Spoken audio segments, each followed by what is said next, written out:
Let me know if everybody can hear this.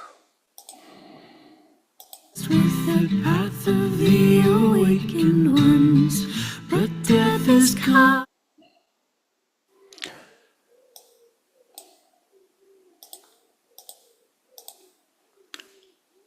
Okay, so as we are progressing, this in a good way is turning into like a line by line transmission of Joyful Path.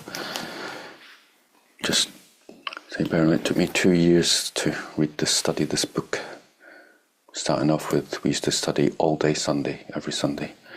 And then when I moved to Manjushri Center, we studied 3 hours a day, Monday, Tuesday, Wednesday, Thursday. 2 years still took to go through it. So it's like, there's a lot of stuff in there. And everything sounds like a trigger for contemplation. But mainly you want to find through your own experience. So the object, so we're probably reading more than we would, because it'll still take us a long time, and if people are still interested, we might go through another cycle and continue the cycles to get the whole transmission, which is a transmission unbroken from Atisha, one of the greatest yogis that ever lived, who totally transformed Tibet through this instruction. When it was first given, it was only given to Dromtonpa. And then through a series of teachers, through to Venerable Geshe, my root guru, and now you received that transmission. So when we're this meditation, the object is I must practice Dharma. Again, just so it's not an abstraction. When we say Dharma means, if we're contemplating death, it means every day I will not miss an opportunity to express love, beauty, grace, and discover truth and live from consciousness. That's what I'm going to do when I practice the Dharma. It also means we might meditate more, we might do these things more. The Dharma is a transformation of our mind. If we're not practicing Dharma, it means we're following ego, selfishness, pride, anger, jealousy, delusional thinking. That's what we're doing. We're making this determination not to do that and to practice all these beautiful qualities that make our life transformed. So at the start of, I'm also going through the instructions on the meditation handbook. So this is what Venerable Geshe says on death and impermanence. The purpose of this meditation is to eliminate the laziness of attachment, the main obstacle to practicing Dharma purely. Because our desire for worldly enjoyment is so strong, we have little or no interest in spiritual practice.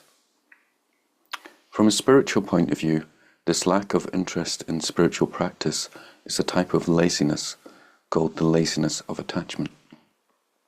For as long as we have this laziness, the door to liberation will be closed to us, and consequently, we shall continue to experience misery in this life and endless suffering in life after life. The way to overcome this laziness is to meditate on death. We need to contemplate and meditate on our death again and again until we gain a deep realization of death. Although on an intellectual level we all know that eventually we are going to die, our awareness of death remains superficial. Since our intellectual knowledge of death does not touch our hearts, each and every day we continue to think, I shall not die, I shall not die. Even on the day of our death, we are still thinking about what we shall do tomorrow or next week.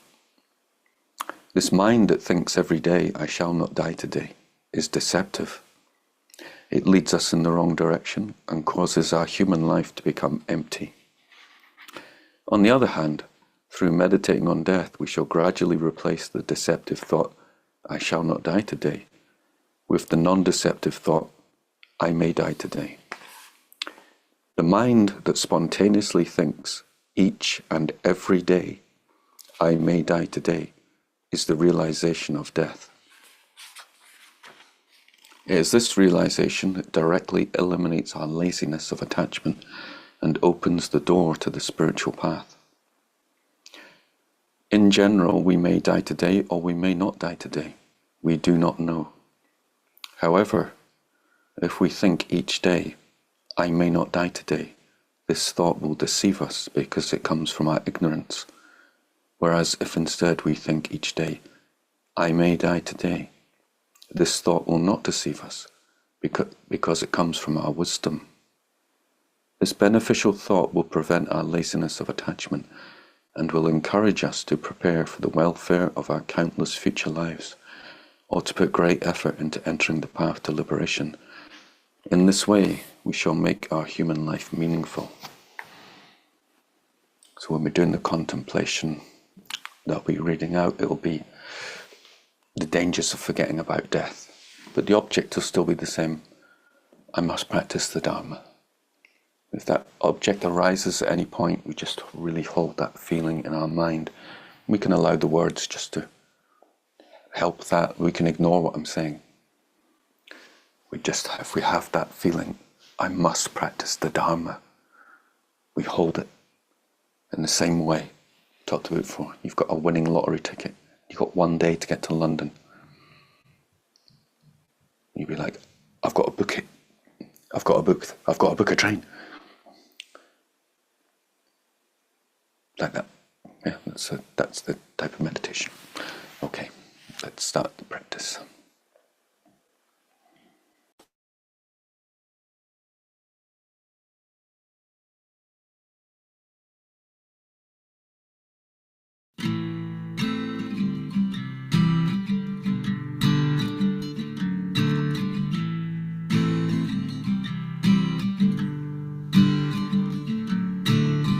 My life is blessed with the path of the awakened ones, but death is coming. I do not know when this dreamlike life will end. I must awaken. I turn my heart to the only refuge and protection, the holy Dharma. With pure intent I fly towards spiritual freedom, self-affirmation. I go for refuge to God, all the great perfection, pristine awareness. I go for refuge to wisdom and the precious path of love, bodhicitta. I go for refuge to the awakened beings who revealed the truth, the Holy Sangha. Lord Jesus Christ, Muhammad, peace be upon him, Lord Buddha. I go for refuge to the Sufis, yogis and yoginis, the lineage masters. I go for refuge to the spiritual friends and helpers, God's servants. I go for refuge to my root who are appearing as Padmasambhava. Come here before me to bless my heart and open me to the divine union. Please bless my heart to have the true intention of bodhicitta. Please bless me with the courage to walk the bodhisattva's path. May I awaken to benefit all living beings. May I awaken to benefit all living beings. May I awaken to to benefit all living beings.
The path begins with strong reliance on my kind teacher, source of all good. Oh, bless me with this understanding to follow him with great devotion. This human life with all its freedoms extremely rare with so much meaning. Oh, bless me with this understanding all day and night to seize its essence. My body like a water bubble decays and dies so very quickly. After death come results of karma just like the shadow of a body. With this firm knowledge and remembrance bless me to be extremely cautious, always avoiding harmful actions and gathering abundant virtue.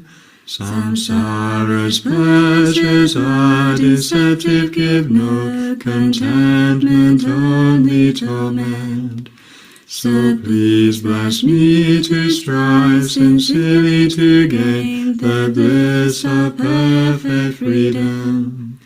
Oh, bless me so that from this pure thought combine fullness and greatest caution, to keep as my essential practice the doctrine's root, the Pratimoksha. Just like myself, all my kind mothers are drowning in samsara's ocean. Oh, so that I may soon release them, bless me to train in bodhicitta. But I cannot become a Buddha by this alone without three ethics. So bless me with the strength to practice the Bodhisattva's ordination, by pacifying my distractions and analyzing perfect meanings. Bless me to quickly gain the union of special insight and quiescence, when I become a pure container through common paths. Bless me to enter the essence practice of good fortune, the supreme vehicle Vajrayana. The two attainments both depend on my sacred vows and my commitments. Bless me to understand this clearly and keep them at the cost of my life. By constant practice in 4 sessions the way explained by holy teachers. Oh, bless me to gain both the stages which are the essence of the Tantras. May those who guide me on the good path and my companions all have long lives. Bless me to pacify completely all obstacles, outer and inner. May I always find perfect teachers and take delight in holy Dharma. Accomplish all grounds and paths swiftly and gain the state of Vajradhara.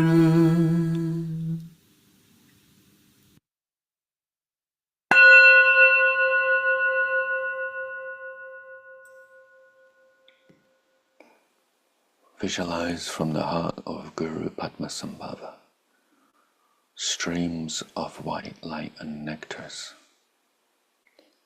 entering through your crown, filling your body-mind,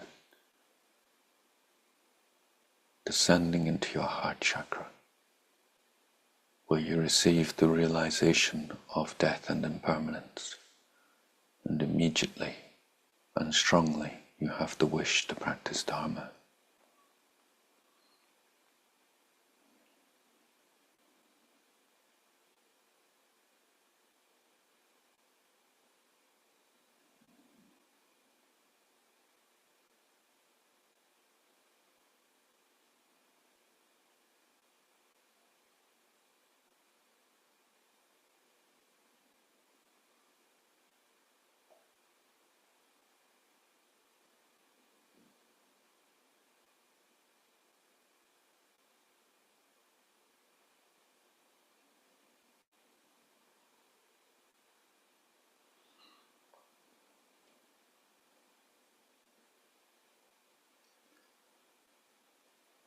Throughout the session, we feel the blessings and inspiration of the Guru helping us,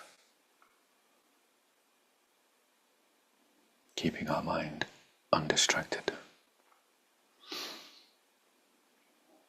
We begin by remembering faith and confidence in the spiritual guide.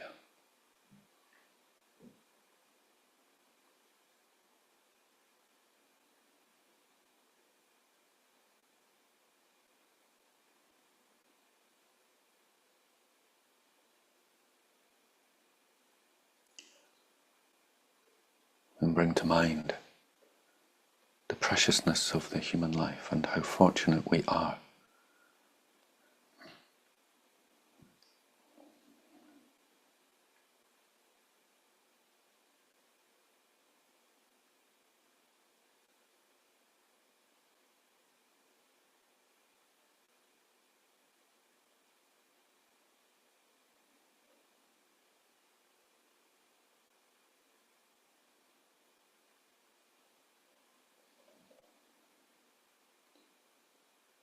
And we contemplate death.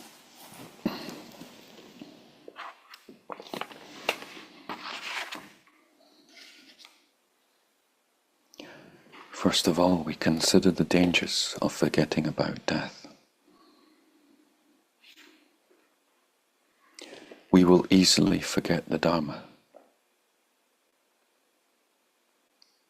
If we do not remember death, we will not have any wish to train our mind in Dharma. And so the door of Dharma will remain closed to us, and we will not experience the good results of spiritual practice.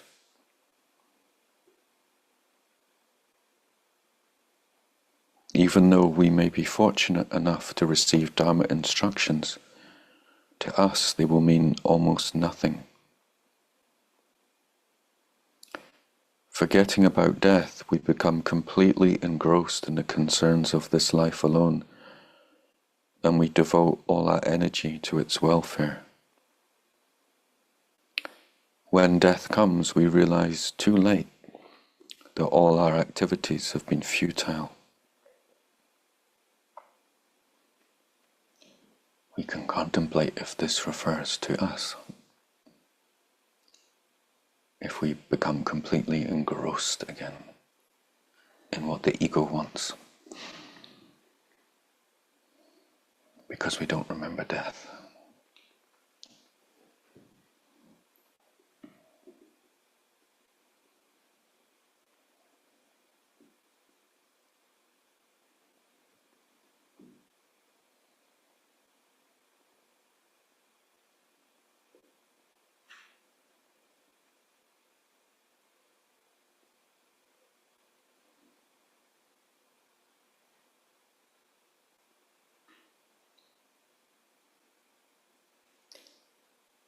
If we remember death again and again, we will overcome the habit of assuming that we are going to live in this world forever, and we will begin to see ourselves as a traveller bound for future lives. Thinking in this way reduces our anxieties, irritations, and attachment to this life and all its pleasures, and it will restrain us from committing action solely for the sake of this one short life. When a traveller stays a few nights in a luxurious hotel, he does not develop strong attachment to its comforts, because he knows he will soon be moving on. When he has to leave the hotel, he does not feel miserable, because he has never regarded it as his real home.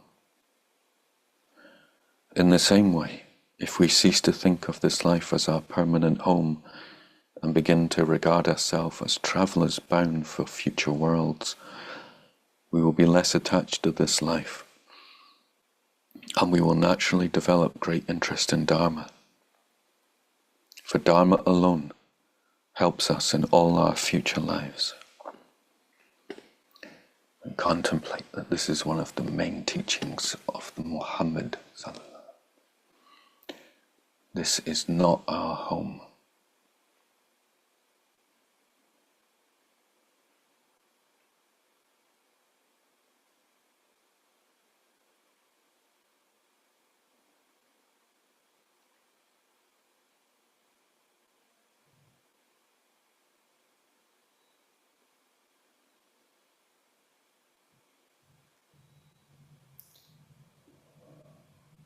Reflect what it's like in your consciousness to forget this and get caught up in what you think is important, and how that creates anger, jealousy, suffering.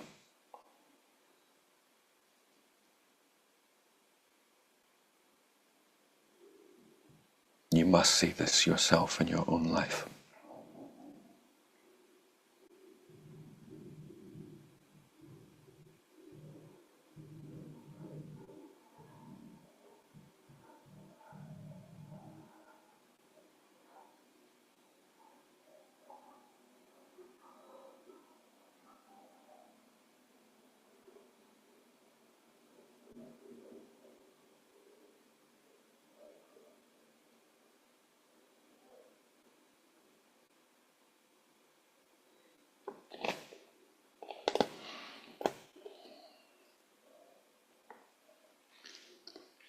At the very least, if you get stuck in these contemplations about death, you can consider your spiritual guide, who thinks about death every single day,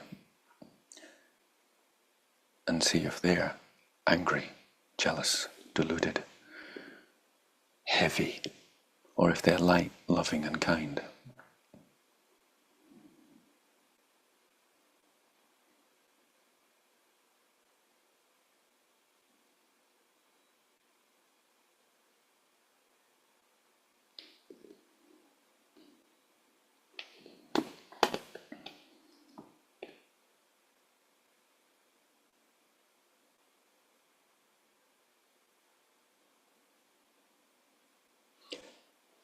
Even if we do not forget the Dharma, we will not be likely to put it into practice. If we do not remember death, even if we do think about practicing Dharma, we will be inclined to put it off, thinking, I shall practice Dharma properly when I finish my work. But our life ends before our work is done. The tasks and activities of worldly life are endless. If we stop to think, we will see that almost all the time we are assuming, I shall not die today. Day after day we have the same thought. Even on the day of their death, many people continue to think, I shall not die today. This complacency prevents us from being serious about our Dharma practice. When death actually comes and destroys our complacency, we will feel great regret, and it seems to us that this precious human life has become completely worthless. We are like someone who has visited a treasure island and, knowing that his family is in poverty, nevertheless returns home empty-handed. If we do not use this precious human life for practicing Dharma, we are even more foolish than this careless voyager. For what could be more foolish than to arrive at death empty-handed?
You contemplate yourself when your elements are collapsing. If you'd rather meditated, studied, engaged in meaningful actions, or played the PlayStation, watched Netflix, surfed YouTube for garbage,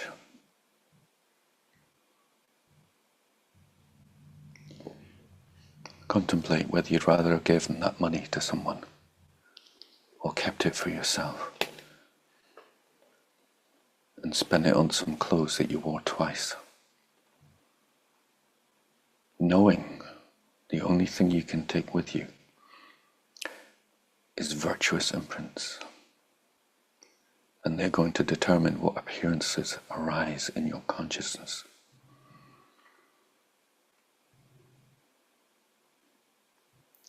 How are you going to be when death comes?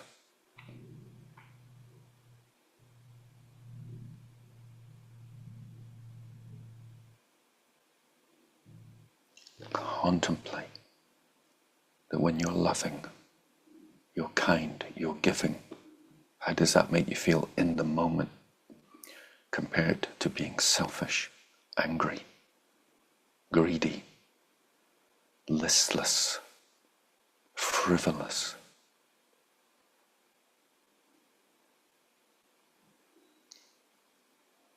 Oh, I must practice the Dharma. I must practice the Dharma. I must not be deceived by my distracted mind.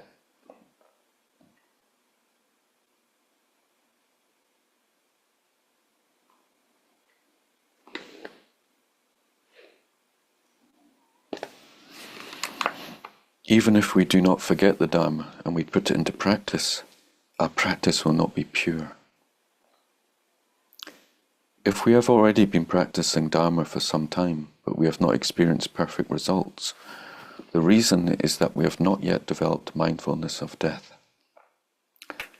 Although we may be practicing Dharma, if we do not remember death, our practice will not be pure, and we will not be able to gain realizations. What is pure Dharma practice? It has been explained by teachers such as Drom Tompa that if we have renounced attachment to the comforts of this life, our Dharma practice will be pure. However, if we have not renounced attachment to the comforts of this life, even if we engage in the advanced practices of secret mantra, our practice will not be pure. To develop detachment to the pleasures of this life, we do not need to abandon our wealth and possessions, our friends and family. Simply being poor and alone does not mean that we have no attachment to the good things of this life. Many poor and lonely people are strongly attached to this world and its pleasures. To renounce attachment to the comforts of this life means to be free from 8 worldly attitudes. Being pleased when receiving resources and respect. Being displeased when not receiving resources and respect. Being pleased when experiencing pleasure. Being displeased when not experiencing pleasure. Being pleased when enjoying a good reputation. Being displeased when not enjoying a good reputation. Being pleased when receiving praise. Being displeased when not receiving praise. While we remain attached to resources and respect, pleasure and good reputation and praise, our mind is unbalanced and we are inclined to become overexcited when we possess them and dejected when we lose them. We remain unstable, vulnerable, and emotionally dependent upon these things. Most of our energy goes into securing them and guarding against their loss. When we practice Dharma, our motivation is strongly influenced by our attachment, and so our practice, like all our other activities, is in the interests of this life alone and aimed at obtaining its enjoyments. To overcome attachment to the welfare of this life, we meditate. It makes no difference whether or not I receive respect, good reputation, or praise. I do not receive any great benefit from these, and when I lose them, I am not greatly harmed. Words of blame cannot hurt me. Wealth is easily lost, and pleasures of this life are transient. I do not need to be so interested in these things or overly concerned about them.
Contemplate how much agitation, delusion, mental pain and suffering has arisen in your mind in regards to your bank account. The brief pleasures on your tongue from food and whether you get that. If someone called you a name,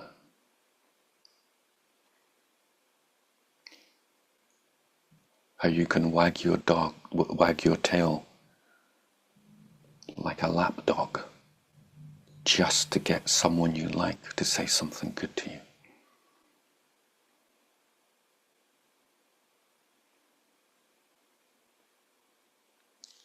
We're concerned about analysing the mental pain that comes from trying to get these things that don't really mean anything.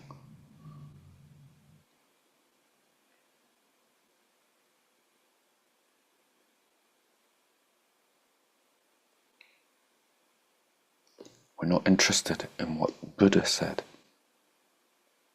or what Venerable Geshe said. We're interested in our own experience, whether that's true or not.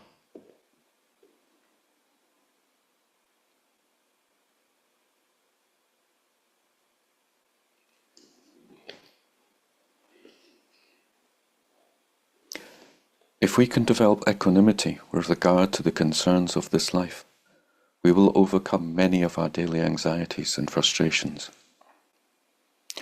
We will find that we have more energy for our Dharma practice, and that our practice becomes pure.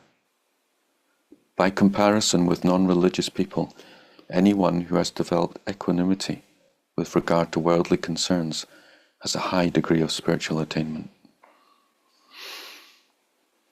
This balanced attitude is something that we need to cultivate, because we do not have it naturally from the very beginning of our spiritual training. If we have been practicing Dharma for some time but cannot feel any of its benefits, the reason is that we are not yet practicing pure Dharma. Therefore, in the beginning, our immediate aspiration should not be to gain the perfect results of Dharma practice. Rather, it should be to practice purely. If we can accomplish this aim, the results will come naturally in their own time. At the beginning of our training, if we are ambitious to experience results, this ambition itself will be an obstacle to our pure practice, because it will be mixed with attachment and worldly concerns. However, the ambition to practice purely is the well-balanced attitude of a steady practitioner.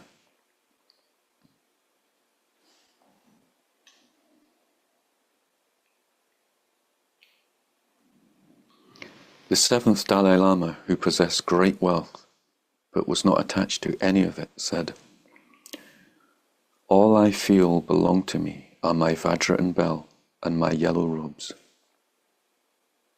For a while, people are calling many other things the possessions of the Dalai Lama, but in reality, these things belong to others. I cannot hold on to them and call them mine. We need to cultivate the same attitude, thinking that the things we call our own are ours to use temporarily until we pass them on to others, just as others have passed them on to us. If we have no use for any of our possessions, we can give them away now, so that others can benefit from them. We may worry that if we develop equanimity with regard to gain and loss, pleasure and displeasure, praise and blame, good and bad reputation, we will be bound to experience poverty and deprivation in the future. In fact, equanimity causes us to have greater resources and fewer problems, and cannot be a cause of misfortune.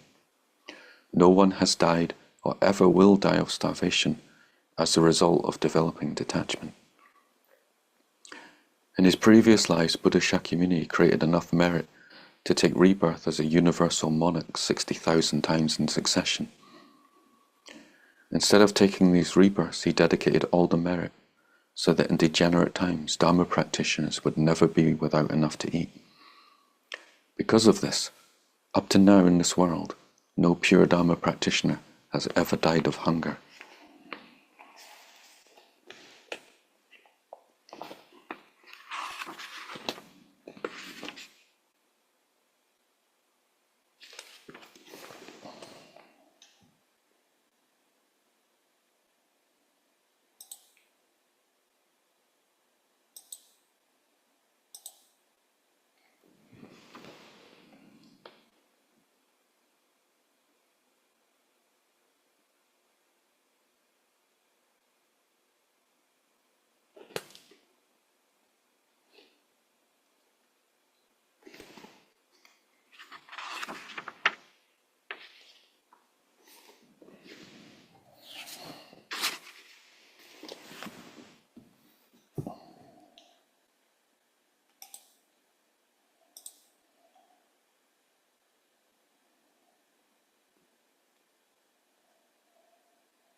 I must practice the Dharma.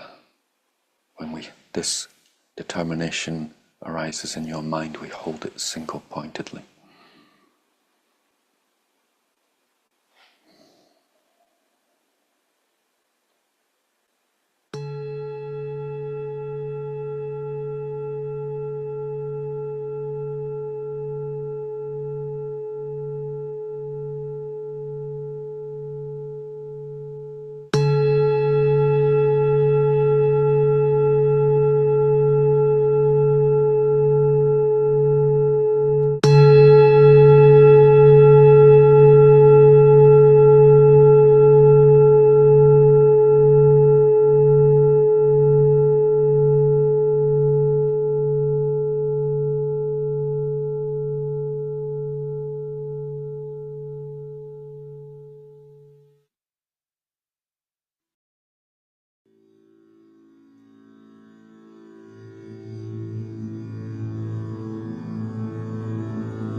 Vajraguru Padma Siddhi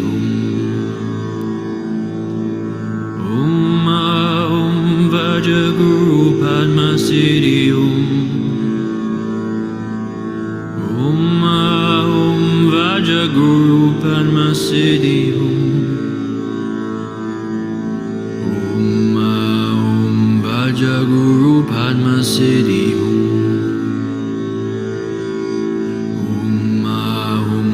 Vajraguru Padma Siddhi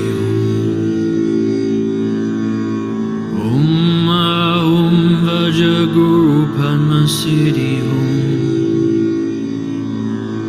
Om Vajraguru Padma Siddhi Om Vajraguru Padma Siddhi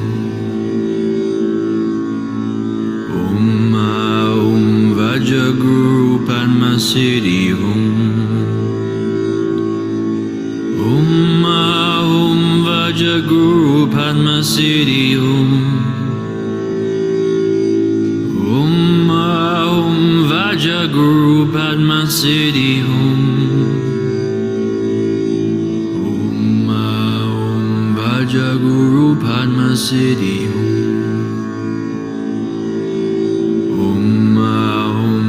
Vajraguru Padma Siddhi Om Vajraguru Padma Siddhi Om Vajraguru Padma Siddhi Om Vajraguru Padma Siddhi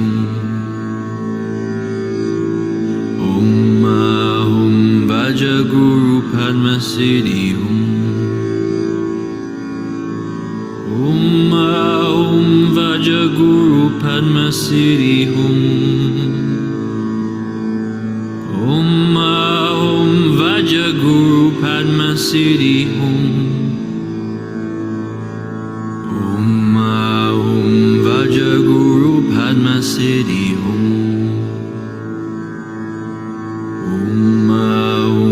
Vajraguru Padma Siddhi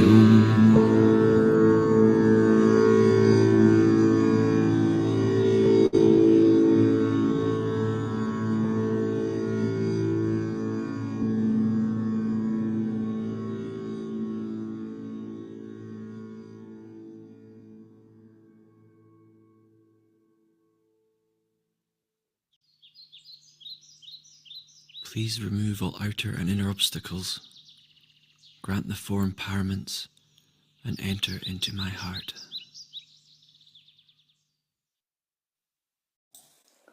Receive the four empowerments and then bring Guru Padmasambhava into your heart and rest in Mahamudra.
At the time of my death, please take me into your heart.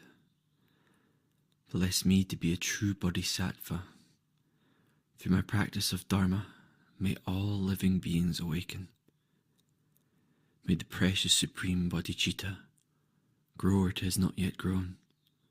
Where it has grown, may it not decrease, but flourish forevermore.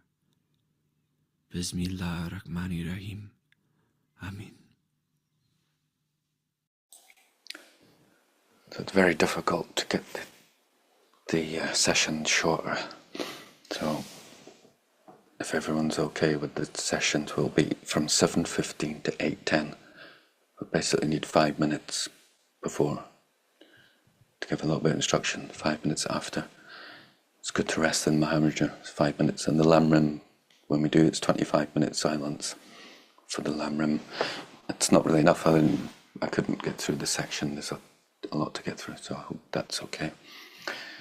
And the meditation break on death and impermanence, then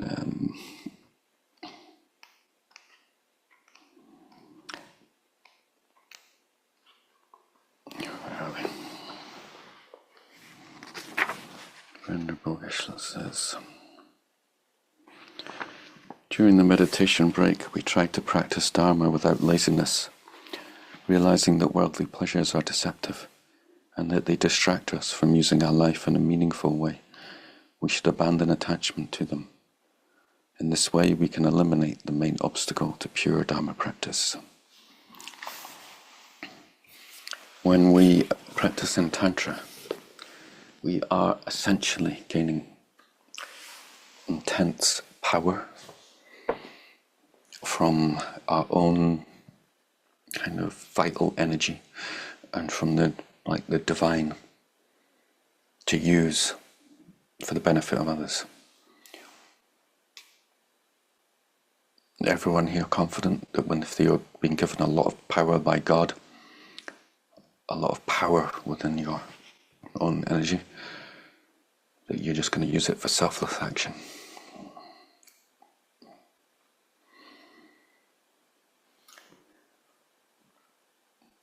So there's a lot of corruption can come in.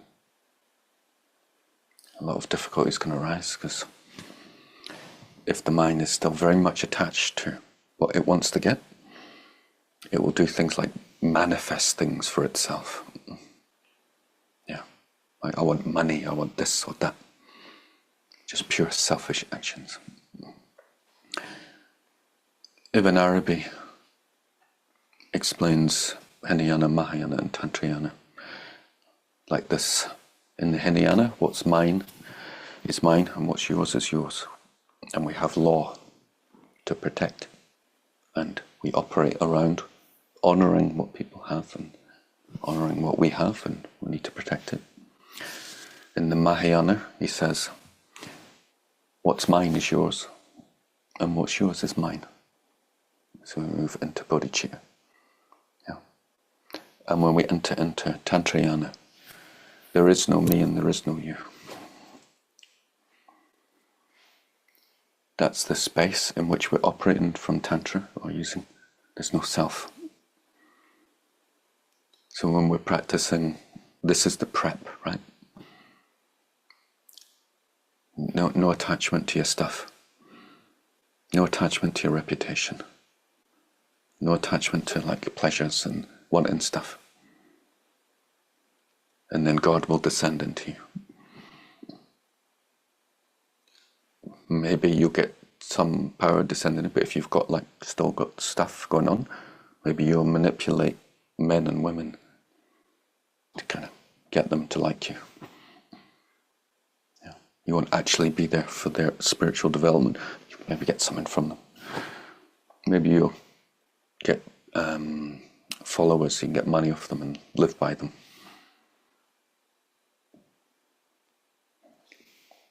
Right? You won't be pure practice. You'll be contaminated with these elements. And once we have those elements in us, it's difficult to get kind of real pure love or pure things, because it's still this grasping, I just want things for me. But if you're on your deathbed, hopefully, by now, if you've got like a week to go, you got the doctors, you got cancer, it says, hopefully you'll be quite easy, happy and give all your stuff away, right? Hopefully, but I'm sure there's still some people on their deathbed still don't want to give. Maybe they think someone they don't like will get their money, right? We want to be like that now. We just, like, we're renting everything. When someone comes to take it, you just, we need that kind of state of mind to then if we can't do it with stuff, it's unlikely we will do it with divine energy. Because when we get the divine energy, the whole purpose is to give it away. Right? Hopefully, like, you understand this connection. Hopefully I'm not just blabbering, that you make this connection between the highest stages of what we're aiming for in divine and this foundational understanding of I'm going to die. This personality that I cherish will end. And every master says, die before you die, meaning let go of the attachment to that personality now, whilst you're in this body, and not when you're on your deathbed. Okay, so that's that'll be the official time to finish. So if you have commitments with anyone, but if anyone, then please feel free to leave. But if anyone wants to spend 5 minutes, 10 minutes, ask. If anyone has any questions about what we're doing so far, about practice, or about how it's going, please, but feel free to leave if you've got commitments. You might want to hang out for a few minutes. So we've officially finished, so if you want to hang out for a few minutes. So I just wanted to check in that everyone's gone all right. Anyone enjoy spending 24 hours feeling grateful? Yay, Varen! Yeah. Let's hope, I live with the wife. Just one day of Dharma practice, it's like the joy that comes in practicing it. It's miraculous.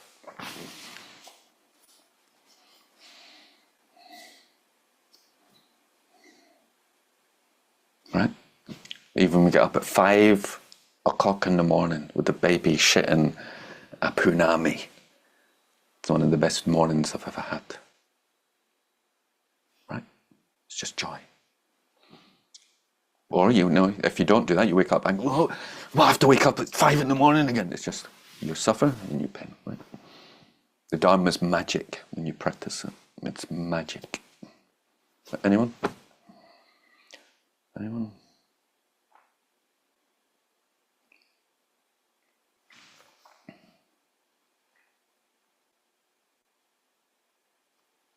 Oh, great. Oh, it's Hakeem. Yeah, I had to get up really early today, and I went into the prison and I spent time with some of the roughest, scariest characters you could imagine, hearing some really horrendous stories. I just had a really lovely day. So Absolutely fantastic. Absolutely fantastic. That's the Dharma, baby. Every day is a holiday.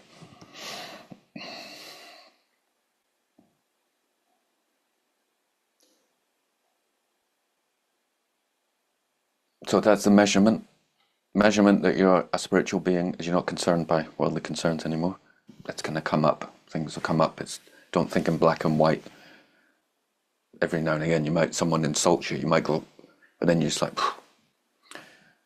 But every day, now you know the measure. At least some point you're thinking, I'm going to die. I might die today.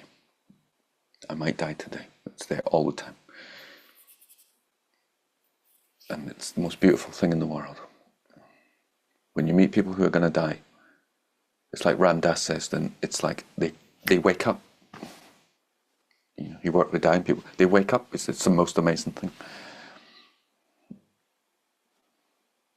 It's this death awareness. So you've got 24 hours, right?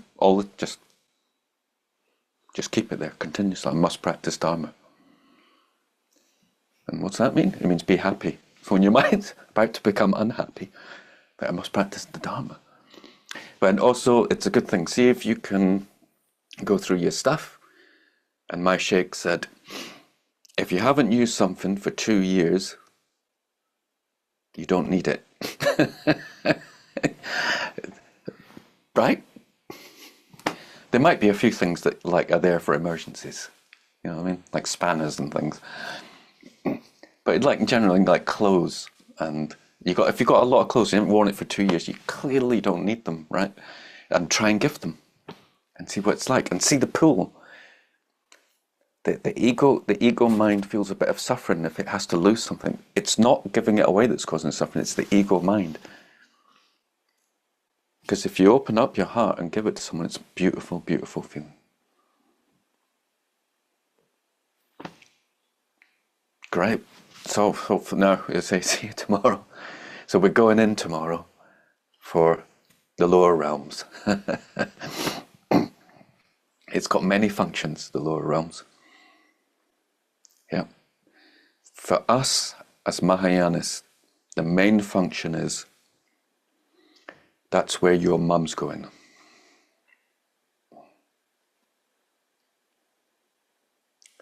And what are you going to do about it? I want you to kind of get this. You let's just say for certain, your mum, you can see her going to hell. Are you just going to go and play PlayStation? Or are you going to meditate to gain the abilities to go and help her? If you kind of understand that you would do everything you could to help your mum, then that's bodhicitta. It increases our bodhicitta. We understand the nature of suffering and where people are. But I'll just say, when we go into the lower realms tomorrow, from my personal experience, I know that hell exists. I know that the hungry spirit realm exists. And I know that animals exist. Yeah, I experienced all three. You've all experienced animal realms. But maybe you've got like some anthropomorphic kind of, wouldn't it be nice to be a cat kind of attitude? And we're going to kind of investigate that and understand what it would be like to be an actual animal. But so, if you don't if you have trouble with it, don't worry about it. And I just want to say one thing before we go, that studying these things for 2 years, lots of things come up that you don't really know what they mean. And after 30 years later, they're still unlocking, unraveling, changing, developing what they mean. So if something comes up and it's like difficult, just let it go. All the teachings are interconnected. And I'd say, don't fixate on something if something's difficult, okay? So thank you so much for practice and being here. And may you not die today. May you live extremely long lives. May you live to your 120 in the Dharma. God bless. God bless you and your families. Thank you so much.